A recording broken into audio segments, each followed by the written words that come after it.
हाय बच्चों, मैं प्रियंवदा मैम और हम लोग पढ़ रहे हैं माता का अंचल। अब इसमें देखिए कि श्री पूजन सहायक ग्रामीण जीवन की चर्चा करते हैं और बच्चे क्या आचरण कैसे करते हैं वो इसमें बताया गया है।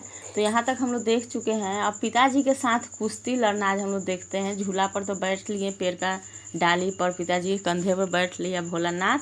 अब यहाँ पर देखिए कि बाबूजी ना भोलानाथ से कभी कभी कुश्ती भी लड़ते हैं। बच्चे के साथ जो माता पिता होते हैं ना, वो खेलते हैं उनके साथ, उसी में ये कुश्ती लड़ना भी है एक तरह का, है ना। और जानबूझकर पिताजी क्या हो जाते हैं, शिथिल हो जाते हैं और वो उसके आत्मविश्वास को बढ़ावा देते हैं। और बच्चा क्या है, उनके छाती पर चढ़कर मूछें उखाड़ता है, हंसता है ना। तो इस तरह का आचरण करता है, खट्टा मीठा चूमा देता है। भोलानाथ जो है बारी बारी से अपना बायां और दायां कान उनके सामने कर देते हैं। तो इस तरह से देख रहे हैं कि ये एक खेल है और इसी खेल में जो है कुश्ती का खेल लड़ते हैं और पिताजी क्या करते हैं, जानबूझकर हार जाते हैं। तो इससे बच्चा जो है क्या है, खुश हो जाता है। उसके बाद देखिए कि माता पिता द्वारा भोलानाथ को खाना खिलाना। इसमें क्या है, खाना खाने की बात आई इतना कुछ करने के बाद। तो जब भोलानाथ आते हैं तो उनको खाना खाने के लिए बैठाया जाता है। तो बाबूजी अपने हाथों से खाना खिलाते हैं। तो माँ को लगता है क्या कि उसने कम भोजन किया है ना, उसका पेट नहीं भर रहा है। तो वो कहती है कि बच्चा जैसा जो है थी खिलाते हो, इतना चिड़िया जैसा है, इससे बच्चा का पेट भरता है।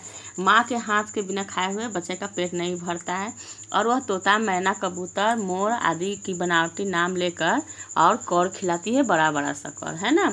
तो इस प्रकार से भोलानाथ जल्दी खा लेते हैं और खाना खा लेने के बाद भोला को खेलने के लिए भेज दिया जाता है। और भोला उछल कूद कर लकड़ी का घोड़ा लेकर जो है सो गली में निकल जाते हैं खेलने के लिए। ऐसे बच्चे करते ही हैं, है ना।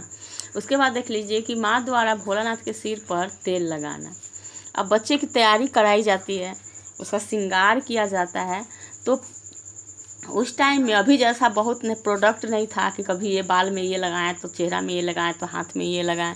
उस समय करू तेल का ज़्यादा इस्तेमाल होता था और करू तेल से ही बच्चे मजबूत हुआ करते थे। करू तेल यानी सरसों का तेल। तो वो उनकी माँ लगाने लगती थी तो वो रोने लगते थे।